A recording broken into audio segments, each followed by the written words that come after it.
A while ago, I made a video which was my NA North American super team, and I'll put that up there, where I picked out a bunch of different players. I ended up having four. Let me think. I had four of my players came from different teams, actually. So it was entirely a super team, as much as it doesn't exist in any concept. And I wanted to put some of these players together. And obviously, you couldn't do it due to contracts. So I thought the obvious implication is I've done an NA only super team. Why don't I do an EU super team? Now, what's funny is if I'd have done the video back then, I'd have opened the video by joking that even though I called it an EU super team, it's actually just the super team. It's the world's super team, because in a super team, you wouldn't have NA players anyway. Ha ha ha. And we all laugh at NA as usual. End joke. But actually, what's amazing is we've now gotten to the point where it has to be, you know, like how I always like time the sip so I'm not at the end of the sentence there. Keeps you tension, right?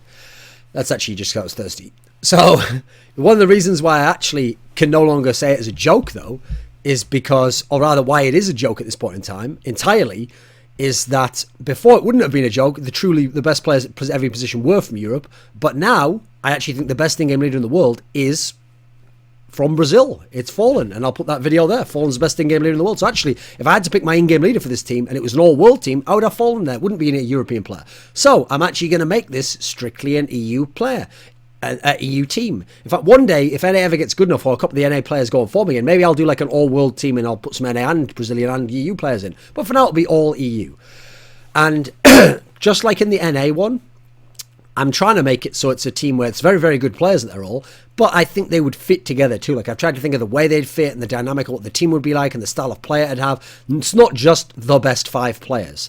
Like, for example, if I had to make the best 5 players, I'm pretty sure both Olofmeister and Device would be in there. But I consider Olofmeister and Device similar players with a similar skill set who bring a similar style and an amount of forward power to a team. So I don't think that they would fit together as well as they might unless you had a very extreme playing style. So also, the other thing is, I've put together my lineup using players where it goes towards my preferred playing style, my ideal playing style at the moment right now that I think would have a lot of success. That's why it's the super team as well.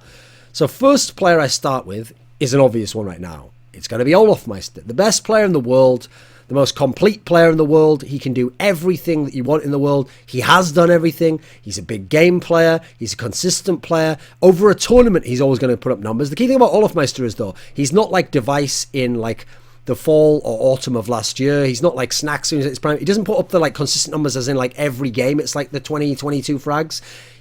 It's more like he's consistent in as much as over a tournament, there's never going to be like 4 maps where he just never has one that's good. There's never going to be one where there's like a couple ways average and it just continues like that. That might have happened a few tournaments, but in general, the pattern is that he's always going to get it together. If they give him enough time, he's going to come around, he's going to get those big rounds, he's going to get kills, he's going to have an impact on the game. And that's what's so great about him. He's inevitable. That's how good he is.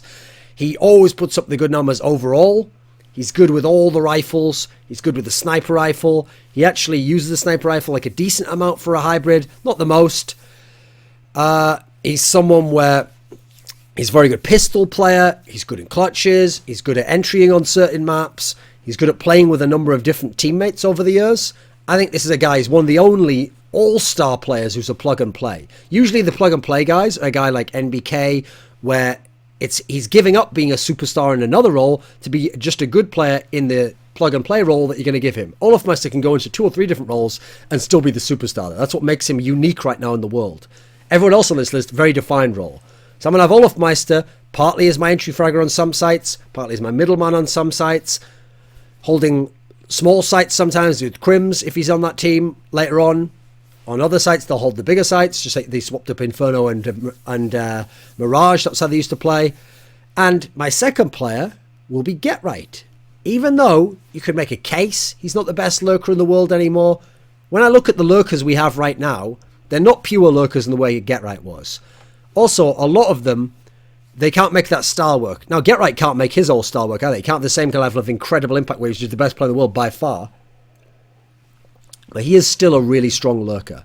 And, considering I'm going to have some Swedish players here, He's going to be getting along with the Swedish players well. I think these are the Swedish players he'd want to play with. And I think when you add him into the mix, he's going to add good consistency. He's going to win clutch rounds. And when you have other players as my superstars, some of the players that are better than him right now, I think all he has to do is be an amazing role player in terms of a lurker. He's not having to lurk and be 1v4 and 1v3 all the time like he was in NIP for the last year and a half, where he'd have to be the original god of CSGO, get right of late 2012 to win any of those scenarios. And he's not going to in the latter day.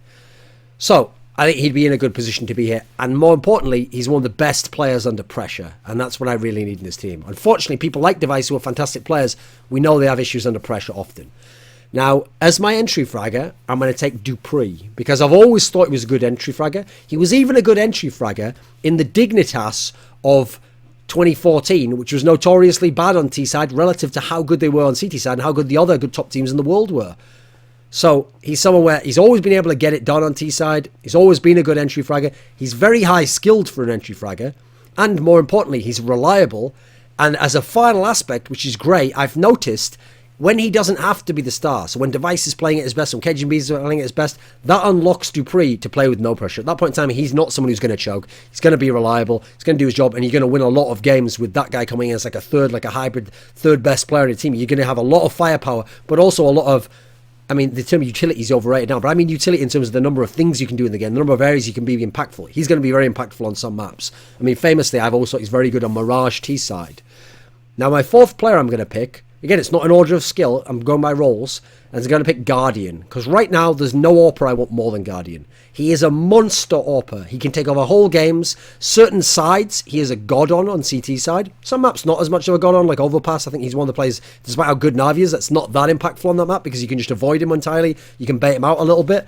But, and his rotations aren't that great on that map. But, in general, a very good CT player. Put him in one spot, he's going to hold it if they rush him. On T-sides, especially, if you work it slow and you have people, like on my team, I'm going to have Dupree probing, rushing through. I'm going to have Hofmeister taking duels somewhere. If I've then got Guardian coming in after those guys, sometimes taking shots without anyone aiming at him, I'm going to be smashing my T-sides here. And he's good once you set him up and put him in his office, get him in the pocket there where he can take those shots, but with people covering his back, and he only has to think about this shot coming up. That's when he's the god. At the moment, he's unparalleled. He's the best AWPer in the world by far. My fifth player is going to be Crim's, because as far as supports go, he's the god. There's just no support we have ever seen in CSGO history who can frag like this guy can. And more importantly, he's one of the few players where I feel like that differential statistic is useful. Like often I don't think it's that useful, because what happens is sometimes you'll have a game where, say like TSM, well they're not TSM now, they're obviously Astralis. Say Astralis won a game of Overpass and they won it like 16-3 in the started CT side. If Device gets 28 kills, because they've dominated so much and they've dominated in that style, he's probably going to get 28 kills and have like 4 deaths. So differential is going to be insane. It's going to be plus 24.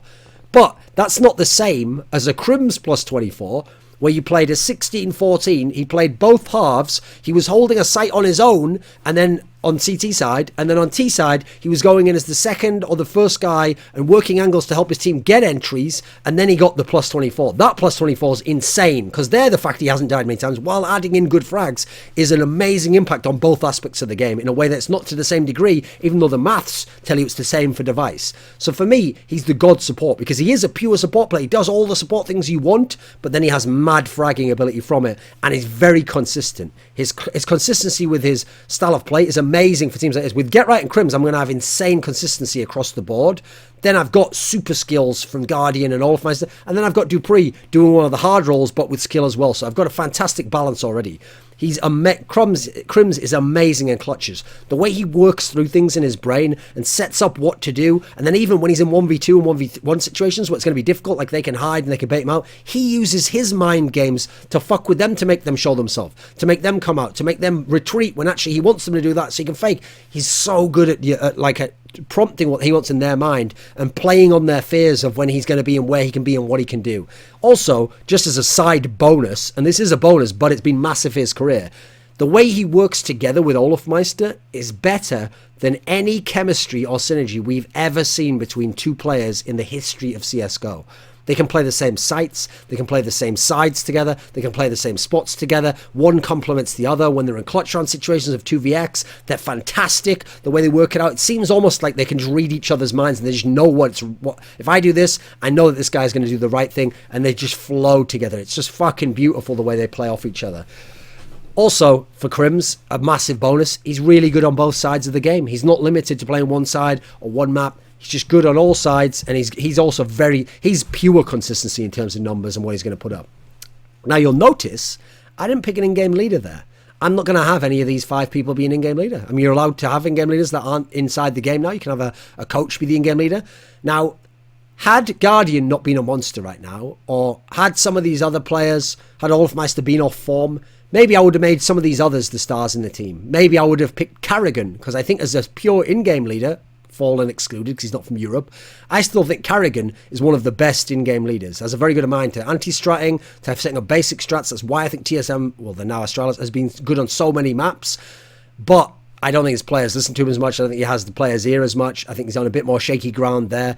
And as a result, I'm not going to pick him here. Instead, I'm going to pick stars on all these roles, and I'm going to pick my in-game leader to be Starix. Because since he took over being the in-game leader, from just being the coach in Na'Vi, I think he's taken their style, kept all the core principles, kept all that's good about it, just made it even better. And when I look at the fact that he was like working with Flamey so closely, and now that he's the in-game leader, Flamey's gone from having godlike performances like once every 9 months to suddenly having godlike performances like once every month, once every month and a half, once every 2 months. So I think that's got to be some factor that he's figured out what Flame and then how to integrate Flame into the line. I don't think it's a coincidence that the two things happened almost at the same time when you look overall of when it happened. I also think he's someone where he was a very smart player as an individual player himself. His way of thinking through rounds, very intelligent, very Crim's-like in that sense as a player, actually. He played more of a hybrid support role, put up very good fragging support player. In Na'Vi, we're talking about the end of 1.6, not in CSGO, he was much more diminished there. But in 1.6, his ability to play 1v2 is very intelligent, very good at going slow and steady, but still calculated and controlling the opponent and taking the good angles for himself to make his aim look better than it was. He didn't have fantastic aim, but he'd make it look good. But it wouldn't be like Olafmeister good, it'd be Crim's good, where it's like just always accurate and it's always on them and it's always consistent. He had this style. So first of all, I think he'd work brilliant with players like Get Right and Crims who are just like that. Secondly, he's already had Guardian as in-game leader. He knows what Guardian needs. Now, if you give him a powerful entry frag like Dupree, I think he can even speed some of the rounds up. And if you give him Olafmeister, and you give him an Olafmeister and Guardian, tell him, listen, you can work with these guys, and you have a slower system where you set the stars up for the favourable duels anyway, and take over areas where then they can attack from advantage, I think he's going to do crazy work on T-side. Crazy. I think this would be the ideal in-game leader. So I think the style works. I think it's all there. You know what? There's my European super team. And you know what? You're hoping I didn't have an Alpha Draft commercial to end the episode, right? Well, you're right, or are you?